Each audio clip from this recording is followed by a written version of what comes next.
अस्सलाम वालेकुम students, Rahman academy में आपको वेलकम करता हूं। आज हम chapter number 2 real and complex number की रिव्यू एक्सरसाइज सॉल्व करने लगे हैं।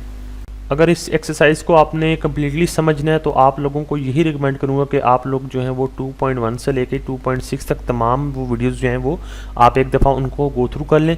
फिर उसके बाद जो है वो उसका फ़ायदा ये होगा कि आप लोग जो है वो रिव्यू एक्सरसाइज को इजीली सॉल्व कर सकेंगे। जैसे कि आप लोगों को पता है कि हम लोग स्मार्ट सिलेबस के मुताबिक चल रहे हैं, तो वही क्वेश्चन जो है मैंने पॉइंट आउट किए हैं जो इस साल जो है वो स्मार्ट सिलेबस का हिस्सा है। तो स्टार्ट करते हैं रिव्यू एक्सरसाइज 2 का क्वेश्चन नंबर 1। तो इसमें हमारे पास जो है वो क्वेश्चन गिवन है सिलेक्ट द करेक्ट आंसर्स। तो यहाँ पे हमें पार्ट नंबर 1 में देखें तो ये एक स्टेटमेंट गिवन है, इसको सॉल्व करके जो है इसका आंसर निकालना है। तो जो भी इसका आंसर आएगा ABCD ऑप्शन में से हम इसको सिलेक्ट कर लेंगे। तो यहाँ पर मैं ऊपर जो है एक इसका क्वेश्चन जो है दोबारा से लिख लेता हूँ। 27 x की पावर -1, उसके ऊपर पावर क्या आ जाएगी -2/3। आपको पता है कि सबसे पहले हमने नेगेटिव साइन को ख़त्म करना होता है, तो इसकी पावर जो है नेगेटिव है, तो इस नेगेटिव पावर को सबसे पहले ख़त्म करेंगे। तो जब भी हम नेगेटिव पावर को ख़त्म करते हैं तो अंदर वाली स्टेटमेंट का क्या रेसिप्रोकल बन जाता है 1/27 x की पावर -1 और इसके ऊपर जो है वो पावर क्या आ जाएगी 2/3। तो इस तरीके से मैंने इसका नेगेटिव साइन रिमूव कर दिया है। आगे चलें तो आगे यहाँ पे हमारे पास ये एक और नेगेटिव पावर आ गई है। तो अब इस अंदर वाली नेगेटिव पावर को कैसे ख़त्म करेंगे, तो इसी तरह ये सेम प्रोसीजर है। हमने क्या करना है कि इसका रेसिप्रोकल ले लेना। तो ये सारा जो x होगा वो हमारे पास ऊपर चला जाएगा। तो जब ऊपर जाएगा तो यहाँ पे क्या बन जाएगा x/27 और इसके ऊपर जो है ये पावर क्या आ जाएगी 2/3। नेगेटिव पावर्स को रिमूव कर लिया। आगे चलें तो यहाँ पर जो है ये क्या बन जाएगी x की पावर 2/3। ठीक है, इसी तरह 27 की पावर क्या बन जाएगी 2/3। मजीद आगे देखें तो इस x की पावर 2/3 को मैं कैसे लिखूंगा, इसको मैं क्या कर देता हूँ x² और 3। तो इसको सबसे पहले मैंने रेडिकल फॉर्म में कन्वर्ट कर लिया। इस तरह नीचे देखें तो इस 27 को मैं कैसे लिखूंगा 3 की पावर 3 और इसके ऊपर जो पावर क्या आ जाएगी मेरे पास 2/3। आगे मजीद देखें तो यहाँ पर क्या बन जाएगा 3 और x की पावर 2 एज इट इज। ठीक है, तो ये 3 की पावर 3 जब ये इस 2 के साथ मल्टीप्लाई हो जाएगी तो हम इसको कैसे लिखेंगे 3 की पावर 6/3 के बाद जो है ये 3 जो है ये 6 के साथ कैंसिल आउट हो जाएगा, तो यहाँ पे 2 रह जाएगा। तो इस तरीके से यहाँ पे हमारे पास क्या आ जाएगा 3 की पावर x² ये एज इट इज और नीचे जो है हमारे पास 3 की पावर 2 पर एज इट इज 3 की पावर x/2। 3 की पावर 2 जो है वो क्या होता है 9। तो अब देखना है कि ये आंसर हमारे पास इन ऑप्शंस में है। जी बिल्कुल है, ये ऑप्शन ए जो है ये हमारे पास इसका आंसर आ जाएगा। तो पार्ट नंबर 1 का जो आंसर आएगा वो क्या हो जाएगा ए पार्ट। पार्ट नंबर 2 देखें, right this statement in the exponential form. तो ये स्टेटमेंट एक हमें गिवन है, इसको हमने एक्सपोनेंशियल फॉर्म में लाना है। तो एक्सपोनेंशियल फॉर्म कौन सी होती है, पावर की फॉर्म होती है। तो हम क्या करेंगे कि इसको पावर की फॉर्म में देखेंगे। तो अब आपको जैसे पता है कि रूट की वैल्यू क्या होती है हमारे पास 1/2। तो अब अगर रूट के साथ हमारे पास 7 आ जाता है तो अब 7 को क्या करेंगे हम 1/7 लिखेंगे। तो अब हमारे पास 1/7 किस में आ रहा है, x की पावर 1/7 ये आ रही है हमारे पास। तो हमारे पास इसका जो आंसर आ जाएगा वो क्या आ जाएगा part number C. Part number 3 देखें तो इस पार्ट नंबर 3 में देखें कि ये भी हमें एक स्टेटमेंट गिवन है, इसको हमने रेडिकल साइन में कन्वर्ट करना है। आपको पता है कि हमारे पास जो ये नीचे डिनोमिनेटर में जो नंबर होता है ये हमारे पास इंडेक्स होता है। तो अब रेडिकल में जाके ये क्या इंडेक्स बन जाएगा। तो अब यहाँ पे देखें तो ये एक हमारे पास ये 3 इंडेक्स में आ रहा है, तो 4 की पावर 2 हो जाएगी, 4 की पावर 2 होगी और इंडेक्स में हमारे पास ये 3 आ जाएगा। तो इसका मतलब ये होगा कि हमारे पास जो राइट ऑप्शन है वो क्या है, वो ए है। पार्ट नंबर 4 देखें, in this statement the radicand is.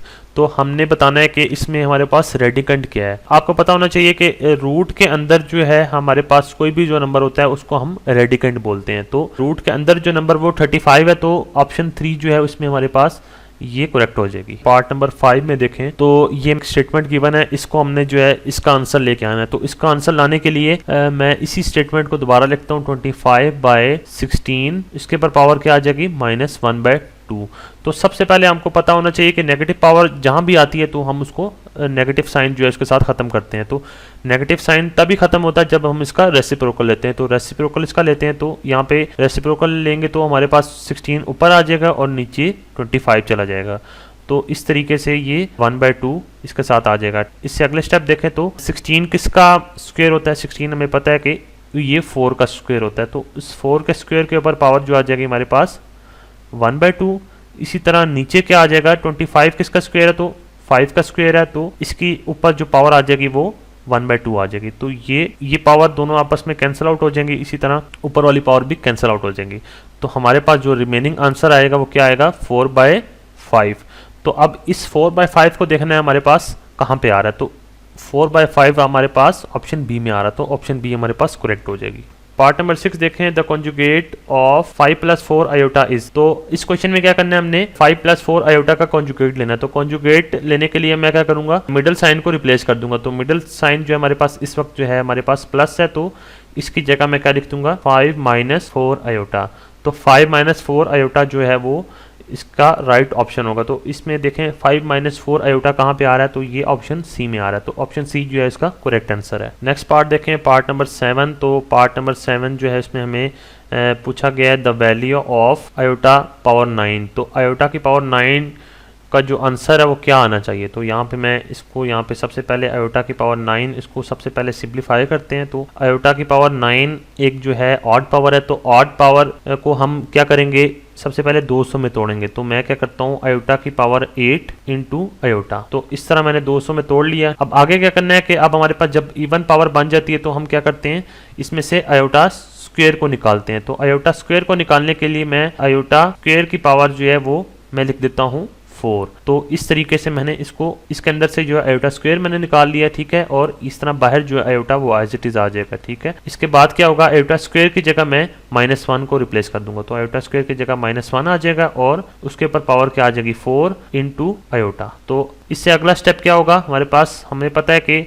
जब हमारे पास नेगेटिव पावर जो होती है वो इवन होती है तो उसका जो आंसर आता है वो उसका आंसर जो होता है वो पॉजिटिव आता है। तो हमारे पास यहाँ पर इसका आंसर क्या आ जाएगा, +1 × आयोटा, और इसका फाइनल आंसर जो होगा वो आयोटा आएगा। तो आपने देखना है कि आयोटा हमारे पास ऑप्शन में है अवेलेबल। तो जी हाँ बिल्कुल है, ऑप्शन सी जो है हमारे पास इसमें करेक्ट आंसर होगा।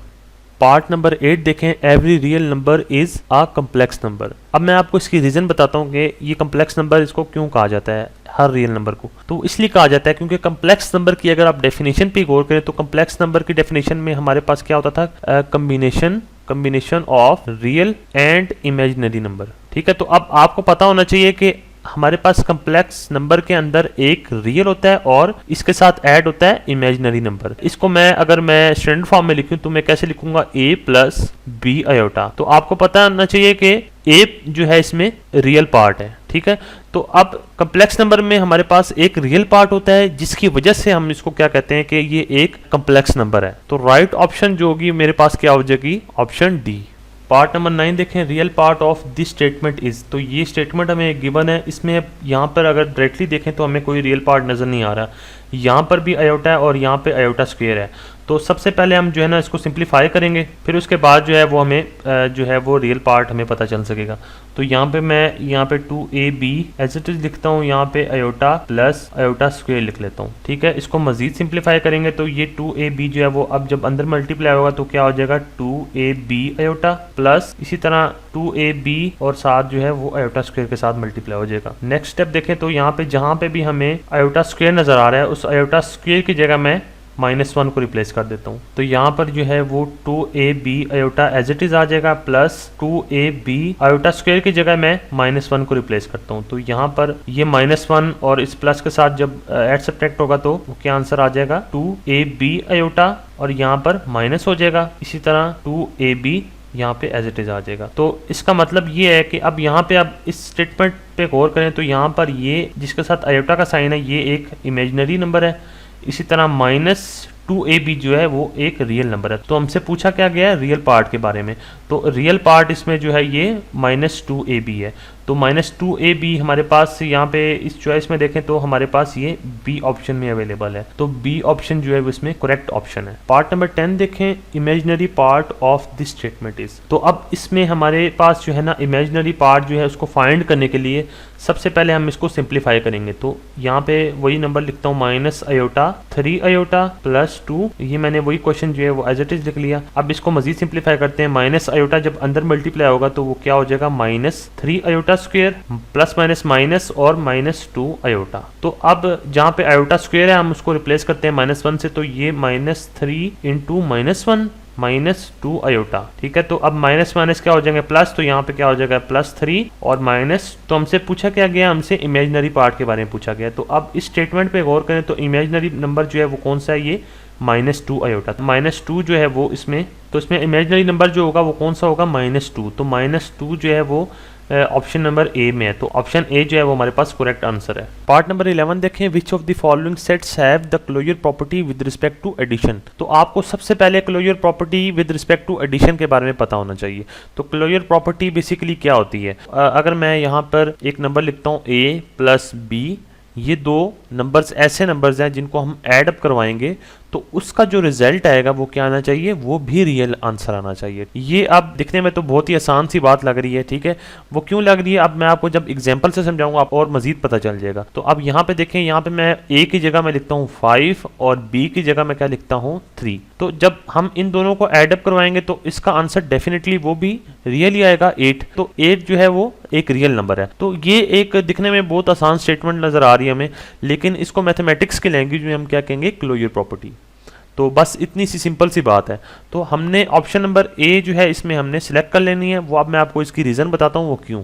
ठीक है, अब देखें अगर मैं यहाँ पर 0 में 0 प्लस करूँ और इसका जो रिजल्ट आएगा वो भी 0 ही आएगा डेफिनेटली।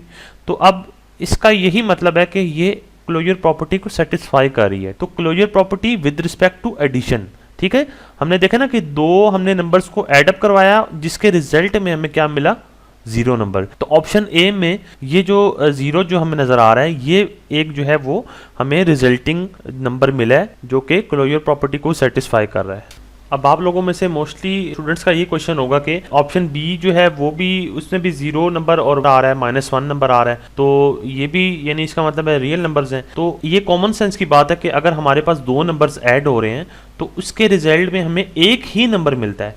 तो 0 चूंकि एक नंबर है, ठीक है, इसी वजह से हमने ऑप्शन नंबर ए को ही सिलेक्ट किया है। अगर हमारे पास क्लोजर प्रॉपर्टी में हमारे पास दो तो नहीं नंबर्स आ रहे ना, हमारे पास रिजल्ट में एक ही नंबर आएगा। तो जो रिजल्ट में एक ही नंबर आएगा वो क्या है, 0। तो इसी वजह से जो है ये ऑप्शन ए जो है ये करेक्ट है। पार्ट नंबर 12 देखें, name the property of real numbers used in this statement. तो हमारे पास ये स्टेटमेंट गिवन है, इसमें से हमने बताना है कि इसमें कौन सी प्रॉपर्टी यूज हो रही है। तो ऑप्शन ए की तरफ देखें तो ऑप्शन ए में हमारे पास जो है लिखा हुआ है एडिटिव आइडेंटिटी। 0 को हम क्या बोलते हैं, एडिटिव आइडेंटिटी। तो इसमें हमारे पास कोई 0 का जो है वो नंबर नजर नहीं आ रहा। इसका मतलब ये है कि हमारे पास जो ऑप्शन ए है वो इनकरेक्ट है। इसके बाद ऑप्शन बी देखें तो ऑप्शन बी में देखें एडिटिव इनवर्स भी यूज नहीं हो रहा इसका, ठीक है, तो इसलिए ऑप्शन बी भी है हमारे पास, वो क्या है, रॉन्ग। ऑप्शन सी देखें तो हमारे पास ऑप्शन सी जो है वो इसका राइट आंसर है। क्यों, क्योंकि इसमें मल्टीप्लिकेटिव आइडेंटिटी यूज हो रही है। मल्टीप्लिकेटिव आइडेंटिटी हम किसको बोलते हैं, 1 को बोलते हैं। तो हमारे पास इस प्रॉपर्टी में जो है ना 1 यूज हो रहा है, ठीक है, और मल्टीप्लिकेशन का साइन भी है। मल्टीप्लिकेशन का साइन के साथ हमारे पास 1 यूज हो रहा है, इसका मतलब है कि ये एक मल्टीप्लिकेटिव आइडेंटिटी है। तो ऑप्शन डी जो है वो, तो ऑप्शन डी जो है वो भी हमारे पास इनकरेक्ट हो जाएगी। क्वेश्चन नंबर 3 का पार्ट 2 देखें तो इसमें एक स्टेटमेंट गिवन है हमारे पास। तो उसकी स्टेटमेंट जो है मैंने नीचे यहाँ पे लिख लिया दोबारा से। तो यहाँ से आप इसका सोल्यूशन स्टार्ट करते हैं। तो यहाँ पे अब जैसे कि आपको पता है कि ये हमारे पास ये रेडिकल फॉर्म में गिवन है। तो अब इसको सबसे पहले इसको एक्सपोनेंशियल फॉर्म में लाना है। तो फर्स्ट हमारा काम ये होता है कि जो भी हमारे पास स्टेटमेंट रेडिकल फॉर्म में होती है उसको हमने एक्सपोनेंशियल फॉर्म में लेके आना होता है। एक्सपोनेंशियल फॉर्म में लाने के लिए मैं लिखूंगा यहाँ पे 25x की पावर 10n y की power 8m as it is, और साथ जो है मैं इसको एक्सपोनेंशियल फॉर्म में लाऊंगा तो ऊपर जो है ये रेडिकल साइन की जगह जो है मैं 1/2 लिख दूंगा इसकी पावर में।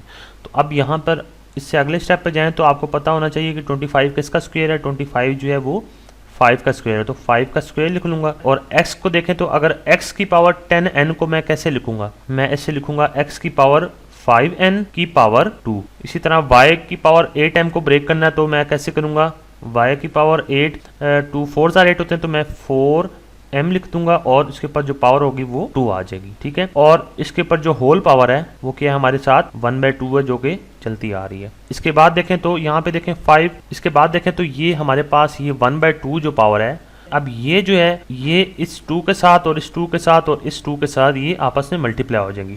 तो नेक्स्ट स्टेप में मैंने इनको आपस में मल्टीप्लाई करवाना है। तो मैं यहाँ पे लिखूंगा 5 की पावर 2 इंटू 1/2। तो अब x की पावर 5n है, उसको मैं कैसे लिखूंगा, मैं लिखूंगा यहाँ पे x की पावर 5n और इसके ऊपर जो पावर जो होगी वो 2 है और उसके साथ मल्टीप्लाई हो जाएगा 1/2। इसी तरह y की पावर 4m थी, इसके ऊपर भी हमारे पास 2 इंटू 1/2 मल्टीप्लाई हो जाएगा। तो इस तरीके से हमने जो बाहर हमारे पास 1/2 था उसको हमने अंदर मल्टीप्लाई करवा लिया। अब ये क्या होगा, मल्टीप्लाई करने का फायदा ये होगा कि हमारे पास ये 2 के साथ कैंसिल हो जाएगा, इस तरह ये भी 2 इस 2 के साथ कैंसिल हो जाएगा और इस तरह फाइनली ये भी 2 आपस में कैंसिल आउट हो जाएंगे। नेक्स्ट स्टेप देखें तो लास्ट स्टेप हमारा क्या होना चाहिए, 5 की पावर अब कुछ भी नहीं है तो यहाँ पे कुछ भी नहीं रहा, 5 की पावर 1 है तो 5 और इसी तरह x की पावर क्या आ जाएगी 5n, y की पावर 4m। तो यही हमारे पास इसका फाइनल आंसर हो जाएगा।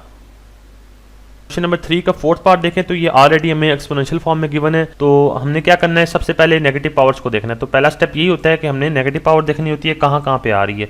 तो नेगेटिव पावर हमारे पास यहाँ पे ये -6 है, -4 है और ये नीचे भी -4 है। तो हमने सबसे पहले जहाँ हमें नेगेटिव पावर नजर आती है हम उसका रेसिप्रोकल लेते हैं। रेसिप्रोकल लेने के बाद जो हमारे पास x की पावर जो है -6 है ये हमारे पास नीचे आ जाएगी, इसी तरह y की पावर 4 ये भी हमारे पास नीचे आ जाएगी और z की पावर -4 जो है वो हमारे पास ऊपर चली जाएगी। तो इस तरीके से हमने इसका रेसिप्रोकल लेना है। तो रेसिप्रोकल लेने के बाद जो स्टेटमेंट बनेगी हमारे पास वो क्या बनेगी, 32 इंटू जी की पावर 4 और इंटू जी की पावर 1। ठीक है, इस तरह नीचे क्या आ जाएगी हमारे पास 625 x की पावर 4 इंटू x की पावर 6 इंटू y की पावर 6 y की पावर 4 इंटू y की पावर 1 और इसके ऊपर जो होल पावर क्या आ जाएगी हमारे पास वो 2/5 आ जाएगी। तो नेक्स्ट स्टेप में हमने क्या करना है, नेक्स्ट स्टेप में हमने 32 की और 625 की प्राइम फैक्टराइजेशन करनी है। तो प्राइम फैक्टराइजेशन मैंने ऑलरेडी इन दोनों की मैंने नीचे कर ली है साइड पे। तो मैं इस 32 की जगह क्या लिखूंगा, 2 की पावर 5 इंटू जी की power 4 as it is into G की पावर 1 ये एज इट इज हो जाएगी। नीचे क्या आ जाएगा हमारे पास 625 है तो 625 की जगह मैं क्या लिखूंगा 5 की पावर 4, 5 की पावर 4 आ जाएगी इंटू एक्स की पावर 4 इंटू एक्स की पावर 6 इंटू वाई की पावर 4 इंटू वाई की पावर 1 और इसके बाद जो पावर आ जाएगी हमारे पास होल पावर 2/5। नेक्स्ट देखें तो हमने कुछ लॉस पढ़े थे तो वही लॉस जो है इसमें इंप्लीमेंट हो रहे हैं। आपको पता है कि अगर बेसिस सेम हो तो हमारे पास पावर्स ऐड होती हैं। तो हमने कुछ लॉस पढ़े थे तो यहाँ पे देखें ये जी और ये जी जो है ये दोनों बेसिस सेम है। तो हमारे पास जब सेम होती हैं तो ये दोनों सेम है तो हमारे पास पावर क्या हो जाएगी, एडअप हो जाएगी। इसी तरह नीचे देखें तो नीचे भी हमारे पास यहाँ पे x और ये x बेसिस सेम है तो इसकी भी पावर एडअप हो जाएगी। इसी तरह y जो है और ये भी y जो है आपस में मल्टीप्लाई हो रहे हैं तो इसी तरह इसकी भी हमारे पास पावर जो है वो एडअप हो जाएंगी। इससे नेक्स्ट स्टेप में हमने क्या करना है, उन लॉस को देखते हुए हमने इसको सॉल्व करना है। तो अब यहाँ पे 2 की पावर 5 जो है वो एज इट इज आ जाएगी इनटू इसके बाद क्या होगा z हमारे पास कॉमन आ जाएगा और ऊपर जो पावर्स होगी वो हमारे पास एडअप हो जाएंगी। तो ऐड होने के बाद 4 + 1 हो जाएगी z की पावर। नीचे देखें तो नीचे हमारे पास 5 की पावर 4 है और x कॉमन आ जाएगा तो x कॉमन आ गया और x के ऊपर जो पावर्स होंगी वो आपस में एडअप हो जाएंगे तो 4 + 6 हो जाएगी। इस तरह y की पावर जो है वो भी ऊपर एडअप हो जाएंगी 4 + 1 और इसके ऊपर जो होल पावर वो चलती रहेगी 2/5। नेक्स्ट स्टेप में हम क्या करेंगे, इसको मजीद सिंप्लीफाई करेंगे। तो यहाँ पर हमारे पास सिंप्लीफाई होकर क्या आएगा 2 की पावर 5 एज इट इज और z की पावर क्या हो जाएगी मेरे पास 5। नीचे क्या हमारे पास हो जाएगा 5 की पावर 4 और x की पावर क्या हो जाएगी 10 इंटू वाई की पावर 5 और उसके ऊपर होल पावर क्या आ जाएगी 2 की पावर 5। उसके बाद क्या होगा जो 2/5 जो है वो अब अंदर इस पूरी जो है स्टेटमेंट में मल्टीप्लाई हो जाएगा। तो मल्टीप्लाई होने के बाद क्या होगा हमारे पास 2 की पावर 5 इंटू 2/5। इसी तरह z के साथ जो है वो भी मल्टीप्लाई हो जाएगा z की पावर 5 इंटू 2/5। नीचे हमारे पास क्या आ जाएगा 5 की पावर 4 इंटू 2/5, x की पावर 10 इंटू 2/5, y की पावर 5 इंटू 2/5। आगे चलें तो हमारे पास ये जो 5 है इस 5 के साथ कैंसिल आउट हो जाएगा, ये 5 इस 5 के साथ और इस तरह ये 5 जो है ये इसके साथ कैंसिल आउट हो जाएगा और ये 5 इसके साथ कैंसिल आउट हो जाएगा। तो यहाँ पे हमारे पास रिमेनिंग क्या रह जाएगा 2 की पावर 2 रह जाएगी और z की पावर 2 रह जाएगी। इस तरह 5 की पावर देखें तो यहाँ पर 4 2s हमारे पास कितने हो जाएंगे 4 2s 8 तो 8/5 हो जाएगी यहाँ पे पावर। x की पावर जो है हमारे पास 2 यहाँ पे 2 बचा था तो यहाँ पे 2 मल्टीप्लाई 2s कितने होते हैं 4 और इंटू y की पावर यहाँ पर क्या रह जाएगी 2। इससे नेक्स्ट स्टेप देखें तो यहाँ पर हमारे पास क्या आ जाएगा 2 का स्क्वायर क्या होता है हमारे पास 4 और z का स्क्वायर एज इट इज हमारे पास आ जाएगा। नीचे हमारे पास क्या रह जाएगा अब 5 की पावर 8/5 जो है। अब हमने क्या करना है हमने 8/5 जो है इसकी पावर को जो हमने 200 में तोड़ना है। तो 8/5 को मैं ऊपर जो 8 है इसको मैं किस तरीके से तोड़ सकता हूँ 5 + 3 कितने होते हैं हमारे पास 8। तो हम एक दफा 5 के साथ करते हैं और एक दफा 3 के साथ हम डिवाइड करते हैं 5 को। तो 5 को डिवाइड करेंगे एक दफा 5 के साथ और +3 प्लस 3 को डिवाइड करेंगे 5 के साथ। तो इस तरीके से हमारे पास जो 5 और ये 5 आपस में कैंसिल आउट हो जाएगा, तो हमारे पास रिमेनिंग क्या रह जाएगा 1 प्लस 3/5। तो हमने जो है इस 5 की पावर को हमने कैसे लिखना है, 5 की पावर को मैं लिखूंगा 1 प्लस 3/5। यहाँ पे हमारे पास x/4 एज इट इज आ जाएगा, x की पावर जो है 4 वो एज इट इज आ जाएगी, इसी तरह y की पावर 2 जो है वो एज इट इज आ जाएगी। ठीक है, अब क्या करना है, अब मजीद इसको, अब 5 की पावर 1 हो जाएगी और 5 की पावर जो है ये 3/5 हो जाएगी। 4 इंटू जी स्क्वायर ये एज इट इज आ जाएगा। नीचे क्या लिखेंगे, 5 की पावर 1 इंटू 5 की पावर 3/5 इंटू एक्स की पावर 4 इंटू वाई स्क्वायर, और यही जो है वो इसका आंसर हो जाएगा। क्वेश्चन नंबर 4 देखें, ये भी काफ़ी इंपॉर्टेंट पार्ट है, तो ये अक्सर जो है बोर्ड एग्जाम में आया होता है क्वेश्चन ये, तो आप कोशिश करें इस क्वेश्चन को जो है ना वो ज़्यादा से ज़्यादा इसको प्रैक्टिस करें। सबसे पहले हमने देखना है कि नेगेटिव पावर, तो नेगेटिव पावर कहाँ पे आ रही है हमारे पास, ये नीचे डिनोमिनेटर में हमारे पास -3/2 आ रहा है। तो इसको हमने सबसे पहले जो है इसको नेगेटिव पावर को ख़त्म करना है। तो नेगेटिव पावर को ख़त्म करने के लिए मैं यहाँ पे क्या लिखूंगा, वही रेडिकल साइन डालूंगा। ठीक है, और इसके अंदर जो है मेरे पास वही वैल्यूज आएंगी 216, और इसके ऊपर जो पावर आ जाएगी 2/3 मल्टीप्लाई बाय 25 की पावर क्या आ जाएगी 1/2। और अब ये जो है यहाँ पे ऊपर शिफ्ट हो जाएगा। जब हम इसका रेसिप्रोकल लेते हैं तो ये सारा का सारा जो है ना हमारे पास ऊपर आ जाएगा। तो जब ऊपर आएगा तो हमारे पास क्या हो जाएगा 0.04, इसकी पावर क्या हो जाएगी हमारे पास 3/2। तो इस तरीके से हमने जो है इसकी नेगेटिव पावर में से जो है वो माइनस का साइन खत्म किया हमने। इसके बाद क्या करना है, इसके बाद जो है हमने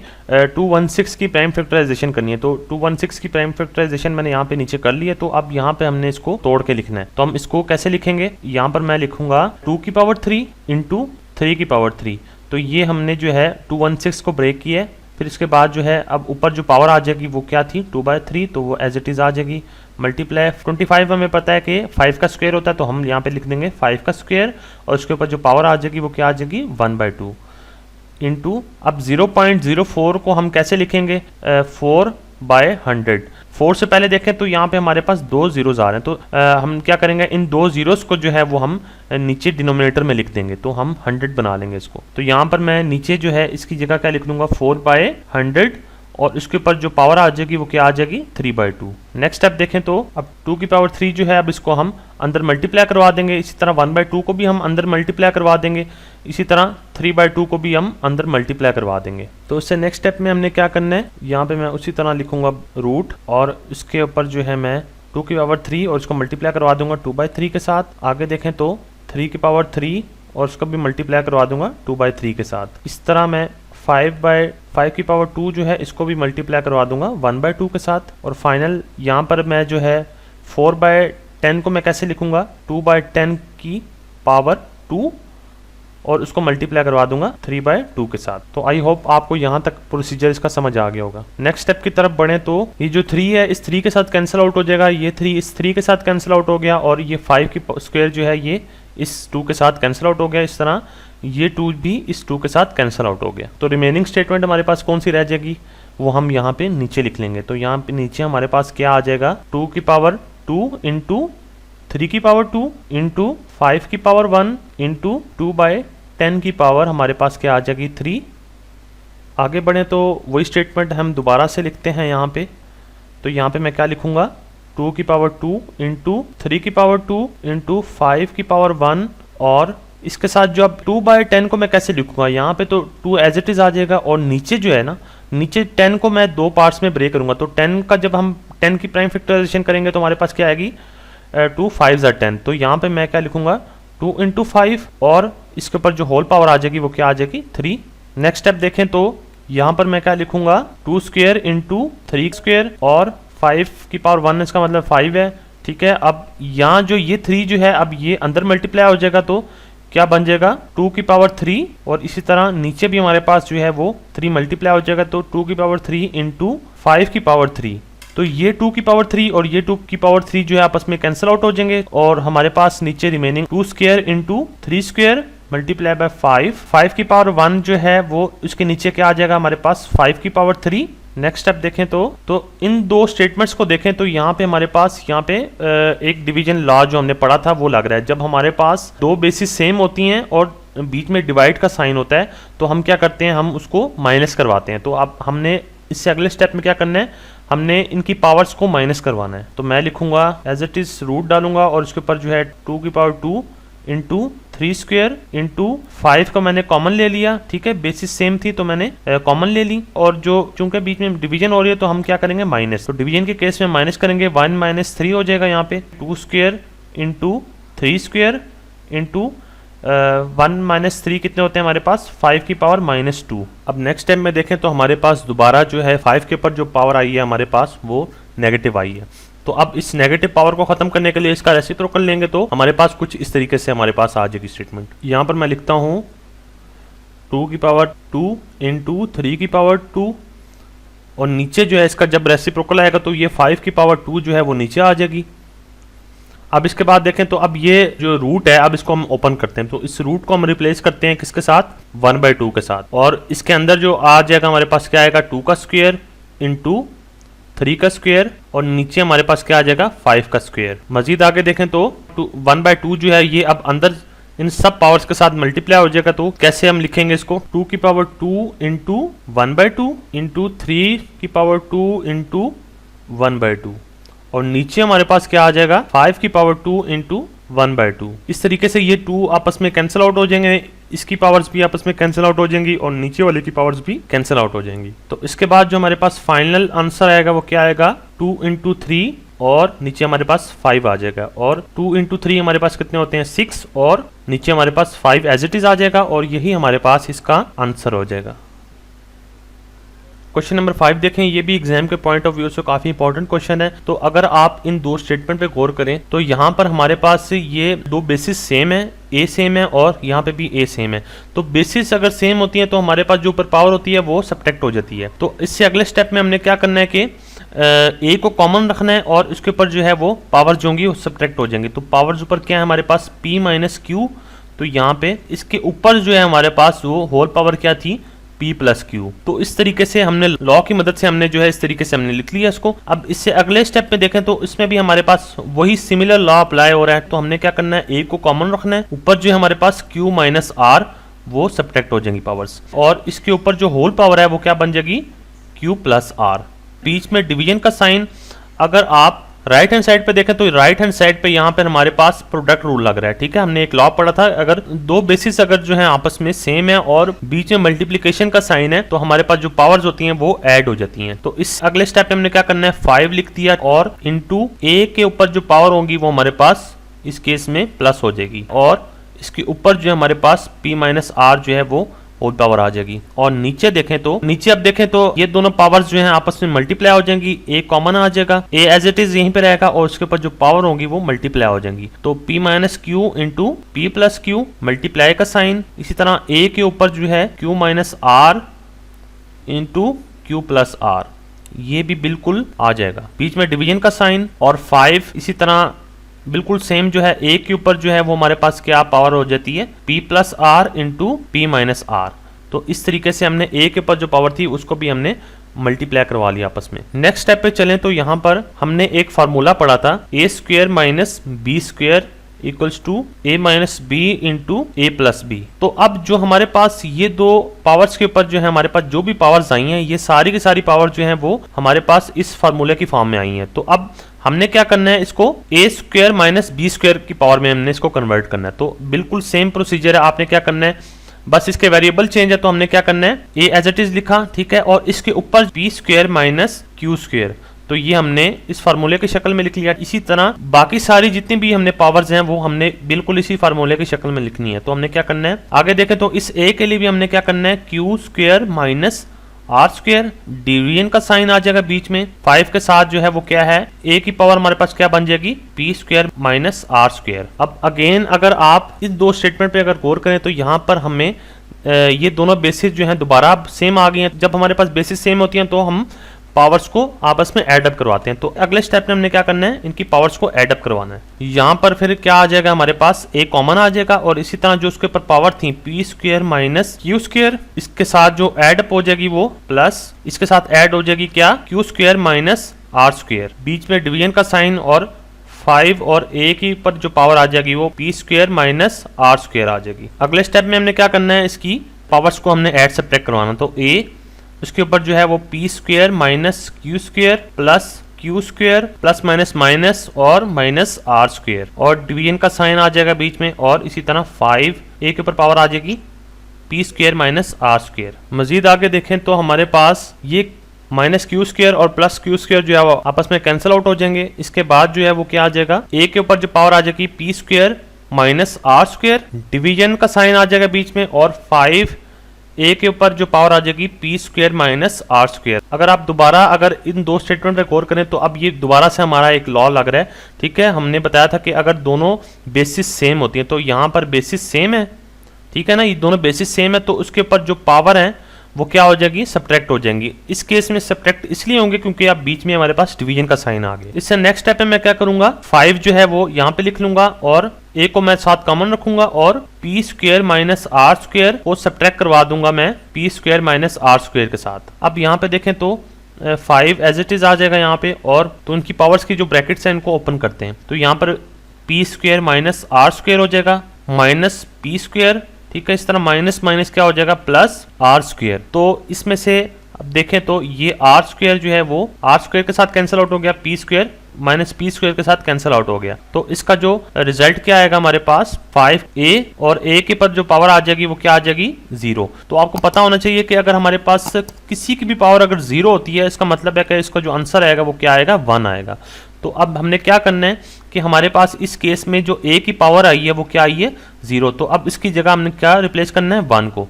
तो 5 1 कितने होते हैं हमारे पास 5, और यही जो है हमारे पास इसका आंसर हो जाएगा।